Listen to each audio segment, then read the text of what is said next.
அடுத்த சம் பாருங்க. ஒரு வேலையை 4 மணி நேரத்தில் பாரி செய்கிறார். யுவன் அதே வேலையை 6 மணி நேரத்தில் செய்கிறார் எனில் இருவரும் சேர்ந்து அந்த வேலையை செய்து முடிக்க எத்தனை மணி நேரம் கேட்டிருக்காங்க. பாரி செய்கிறது 4 மணி நேரம். யுவன் அதே வேலையை 6 மணி நேரம் செய்கிறாங்க. 2 பேரும் சேர்ந்து முடிக்க எத்தனை மணி நேரம்னு கேட்டிருக்காங்க. நம்ம அவங்க கொடுத்த ஒரு வேலையை 4 மணி நேரத்தில் செய்கிறாங்கங்கும்போது நம்ம 1 மணி நேரத்துக்கு கணக்கு பண்ணணும். ஏன்னா நேரம் மற்றும் வேலை ஏற்கனவே பார்த்துருப்போம். இப்போ 1 மணி நேரத்துக்கு கணக்கு பண்ணோம்னா பாரி 1/4 இதுக்கு தலைகீழ் எழுதுவோம். 2 பேரும் சேர்ந்துங்கிறதுனால ப்ளஸ் யுவன் 6 மணி நேரம்னா 1/6. இப்போது மீச்சியமாக எடுப்போம். 24ன்னு வரும். ஃபஸ்ட்டு இது கீழே 4 இருக்குது. இது 26 மாற்றம்னா 24 மாற்றம்னா கீழே 6ஆல் பெருக்கும். அப்போ மேலே 6ஆல் பெருக்கும். அப்போ 1/6 ப்ளஸ் ரெண்டாவதுல கீழே 6 இருக்குது. 24 மாற்றம்னா 4ஆல் பெருக்கும். அப்போ மேலேயும் 4ஆல் பெருக்கும் 4. இப்போ நமக்கு 10/24ன்னு வரும். இதை 2ஆல் அடிக்கலாம். 2 10, 1 2 2 4, 5/12. அதாவது இது 1 மணி நேரத்தில் 2 பேரும் சேர்ந்து முடிக்கிற அந்த வேலையை 2 பேரும் சேர்ந்து 1 மணி நேரத்தில் முடிப்பாங்க.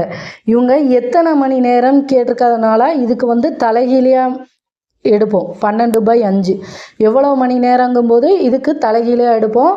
நான் ஃபஸ்ட்டு நேரம் மற்றும் வேலை 8th ஸ்டாண்டர்டெல்லாம் நல்லா தெளிவாக பார்த்துக்கோங்க. அப்போ தான் இந்த கான்செப்ட் புரியும்.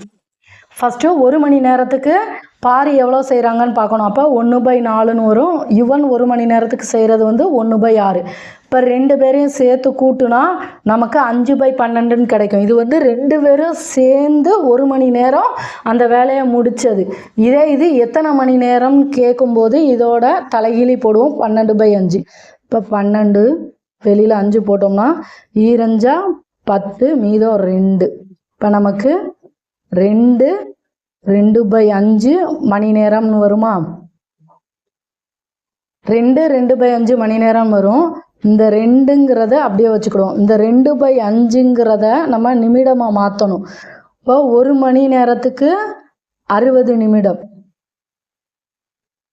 இப்போ 2/5 நம்ம நிமிடமாக மாற்றோம்னா 60ஆல் பெருக்குவோமா? 1 5 மிச்சம் 1 2 10. இப்போ 2ஐயும் 12ஐயும் பெருக்குனா 24. இப்போ 2 மணி 24 நிமிடம் வரும். கொஸ்டினில் என்ன கொடுத்து என்ன கேட்டிருக்காங்கன்னு பார்த்துக்கோங்க. இது 2 பேரும் சேர்ந்து 1 மணி நேரத்தில் எவ்வளோ வேலைன்னா இந்த 5/12 தான். ஆனால் அவங்க எத்தனை மணி நேரம் கேட்டிருக்கறதுனால இதோட தலைகீழியே எடுத்து போடுவோம். அடுத்த சம் பாருங்க. இனியா 50 கிலோகிராம் எடையுள்ள ஆப்பிள்கள் மற்றும் வாழைப்பழங்கள் வாங்கினார். 1 கிலோகிராமுக்கு ஆப்பிளின் விலை வாழைப்பழங்களின் விலையை போல் 2 மடங்கு. வாங்கப்பட்ட ஆப்பிள்களின் விலை ரூபாய் 1800 மற்றும் வாழைப்பழங்களின் விலை ரூபாய் 600 எனில் இனியா வாங்கிய 2 வகை பழங்களின் எடையை கிலோகிராமில் காண்கன்னு கேட்டிருக்காங்க. அதாவது இனியா ஆப்பிள் வாழைப்பழம் வாங்குறாங்க. எத்தனை கிலோ? மொத்தம் 50 கிலோகிராம். சரியா? நம்ம ஆப்பிளை எக்ஸ்ன்னு வச்சுக்கிடுவோம். வாழைப்பழத்தை ஒய்ன்னு வச்சுக்கிடுவோம். 2ஐயும் கூட்டுனா 50 கிலோகிராமுக்கு வாங்குறாங்க. அடுத்து 2வது ஸ்டேட்மெண்ட் பாருங்க. 1 கிலோகிராம் ஆப்பிளின் விலை வாழைப்பழங்களின் விலையை போல் 2 மடங்கு. அதாவது ஆப்பிள் வாழைப்பழத்தோட விலையோட 2 மடங்கு. இப்போ ஆப்பிள் 10 ரூபான்னு இருக்குன்னா வாழைப்பழம் 5 ரூபா இருந்ததுன்னா இப்போ 2 சமமாக இது பண்ணும்போது இதை தான் 2ஆல் பெருக்குவோம். 2 × 5 10. அதனால தான் x = 2y எழுதியிருக்கோம். இது அவங்க கொடுத்துருக்க 2வது ஸ்டேட்மெண்ட். 1 கிலோகிராம் ஆப்பிளின் விலை வாழைப்பழங்களின் விலையை போல் 2 மடங்கு. இப்போ x = 2y எழுதியிருக்கோம். இது ஏன் எழுதியிருக்கோன்னு ஒருக்கா பார்த்துக்கோங்க. இப்போ பாருங்க, அடுத்து என்ன சொல்லியிருக்காங்க? வாங்கப்பட்ட ஆப்பிள்களின் விலை 1800 ரூபாய். அதாவது மொத்தமாக எவ்வளோ ஆப்பிள் வாங்கினாங்கன்னு தெரியாது. நம்ம அதை எக்ஸ்ன்னு வச்சுருக்கோம். எக்ஸ் ஆப்பிள்களின் விலை நமக்கு 1800. நம்ம இது வந்து 1 கிலோவுக்கு கணக்கு பண்ணணும். ஏன் அப்படின்னா அவங்க 2வது ஸ்டேட்மெண்ட் கொடுத்துட்டாங்க. 1 கிலோகிராம் ஆப்பிள்களின் விலை வந்து வாழைப்பழத்தின் விலையை போல 2 மடங்கு. அப்போங்கும்போது நம்ம 1 கிலோகிராம் ஆப்பிளுக்கு கணக்கு பண்ணும்போது 1 கிலோகிராம் ஆப்பிளின் விலை கணக்கு பண்ணும்போது இந்த எக்ஸ் வந்து இங்கிட்டு போயிடும். 1800 பை எக்ஸ்ன்னு வரும். அடுத்து பாருங்க, வாழைப்பழம் விலை வந்து 600. ஒய் வாழைப்பழத்தின் விலை வந்து 600. ஏன்னா நம்ம வந்து எவ்வளோ கிலோகிராம் தெரியாது, அதை தான் ஒய்ன்னு வச்சுருக்கோம். இப்போ நம்ம வந்து 1 கிலோகிராம் வாழைப்பழத்தை கணக்கு பண்ணும்போது இந்த ஒய் வந்து ஈக்குவல் டு கங்கிட்டு போகும்போது 600 பை ஒய்ன்னு வரும். இப்போ பாருங்க, ஆப்பிள் வந்து 1800 பை எக்ஸு ஈக்குவல் டு வாழைப்பழம் வந்து 2 மடங்கு 2 இன்ட்டு 600 பை ஒய். இப்போ இதை வந்து ஏன் ஈக்குவல் பண்ணியிருக்கோம் அப்படின்னா அவங்க 2வது ஸ்டேட்மெண்ட் கொடுத்துருக்காங்க. 1 கிலோகிராம் ஆப்பிளின் விலை வந்து வாழைப்பழங்களின் விலையை போல 2 மடங்கு. அதனால தான் 1800 by x equal to 2 into 600 by ஒய்ன்னு போட்டிருக்கோம். இப்போ பாருங்க, இங்கே எக்ஸுன்னு இருக்குது, இங்கே ஒய்ன்னு இருக்குது. இப்போ ரெண்டையுமே ஒன்று இதை எக்ஸாக 2 சைடுமே எக்ஸாக மாற்றணும், இல்லாட்டி 2 சைடுமே ஒய்யாக மாற்றினா நமக்கு ஆன்சர் வந்து ஈஸியாக கண்டுபிடிச்சிடலாம். எக்ஸ் ப்ளஸ் ஒய் வந்து 50. இப்போ எக்ஸ் மட்டும் கண்டுபிடிக்கணும்னா ஒய் ஈக்குவல் டு அங்கிட்டு போகும்போது 50 மைனஸ் ஒய்ன்னு மாறும். இப்போ பாருங்க, 1800 பை இந்த எக்ஸுக்கு பதிலாக 50 மைனஸ் ஒய்ன்னு எழுதலாமா? ஈக்குவல் டு 2 இன்ட்டு இங்கே ஏற்கனவே ஒய் தான் இருக்குது 600 பை ஒய். இப்போ நம்ம குறுக்கு பெருக்கல் பெருக்கணும்னா ஒய் இந்த சைடு போகும்போது y into 1800 equal to 2 into 600னா 1200 ப்ராக்கெட்டில் 50 மைனஸ் ஒய். இப்போ இதை பெருக்கணும்னா 1800 ஒய் ஈக்குவல் டு 12ஐயும் 5ஐயும் பெருக்குனா நமக்கு 2 10 மிச்சம் 1 1 5 இன்னும் 6. அடுத்து நம்ம 3 0 சேர்ப்போமா? Minus 1200 Y. அடுத்து பாருங்க, ஒய் எல்லாம் ஒரு சைடு கொண்டு போயிடுவோம். 1800 y minus 1200 y equal to இந்த மைனஸ் இங்கிட்டு போகும்போது ப்ளஸ்ஸாக மாறிடும் 60000. அடுத்து இதை கூட்டணும் அப்படின்னா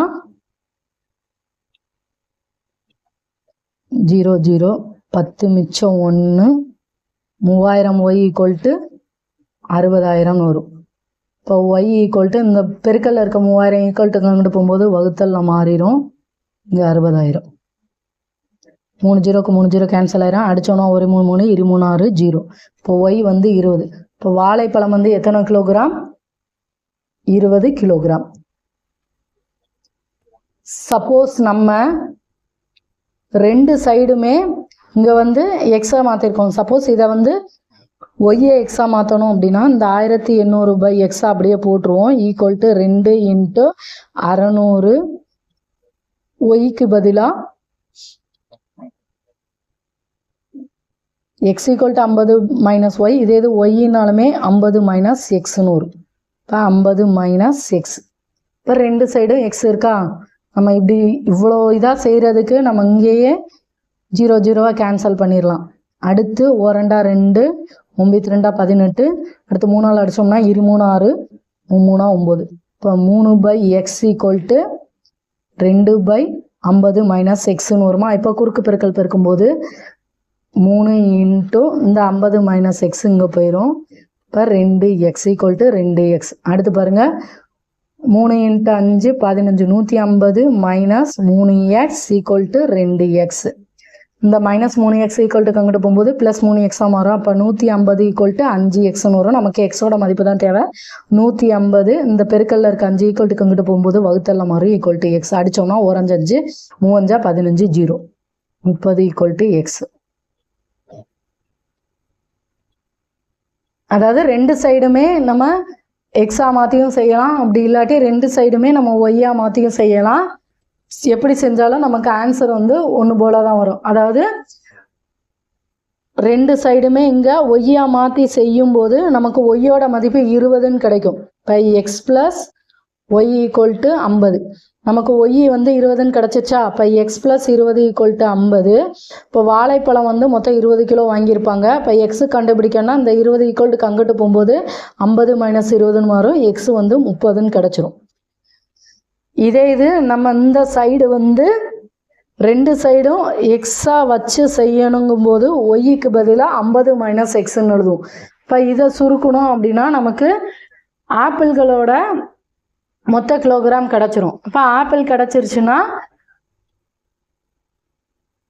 எக்ஸ் ப்ளஸ் ஒய் தானே 50, அதாவது ஆப்பிளையும் வாழைப்பழத்தையும் கூட்டுனா 50 கிலோகிராம். நமக்கு ஆப்பிள் வந்து 30ன்னு கிடச்சிருக்கு.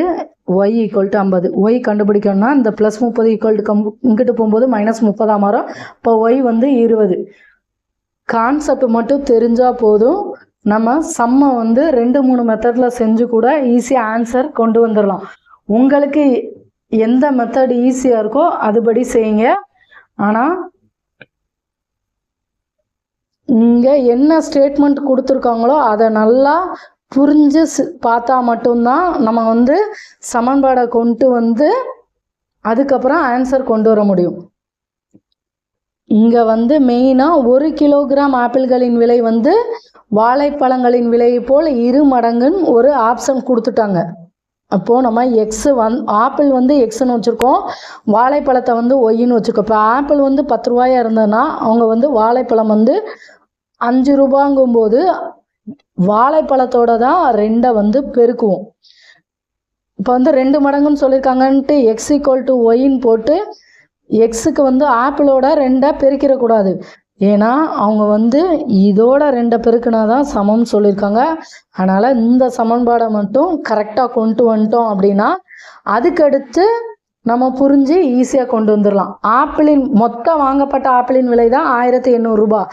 இங்கே வந்து நமக்கு 1 கிலோ ஆப்பிளின் விலை வந்து வாழைப்பழங்களின் விலையை விட 2 மடங்குன்னு சொல்லியிருக்காங்க. இப்போ இந்த கான்செப்டுக்கு தகுந்த மாதிரி இதை கொண்டு வர்றதுனால நம்ம 1 கிலோகிராம் ஆப்பிளின் விலைங்கும்போது 1800 ரூபாய் எக்ஸ்ன்னு போடுவோம். அதே மாதிரி வாழைப்பழம் வந்து 1 கிலோகிராமுக்கு கண்டுபிடிக்கும் போது 600 ரூபாய் ஒய்ன்னு போடுவோம். அடுத்து 2ஐயும் ஈக்குவல் பண்ணும்போது ஒன்று 2 சைடும் எக்ஸாக மாற்றணும், அப்படி இல்லாட்டி 2 சைடும் ஒய்யாக மாற்றி நம்ம ஆன்சரை வந்து கொண்டு வந்துக்கலாம். இப்போ கான்செப்டை நல்லா பொறுத்துட்டு சம்மை செய்யுங்க, ஈஸியாக ஆன்சர் வந்துடும்.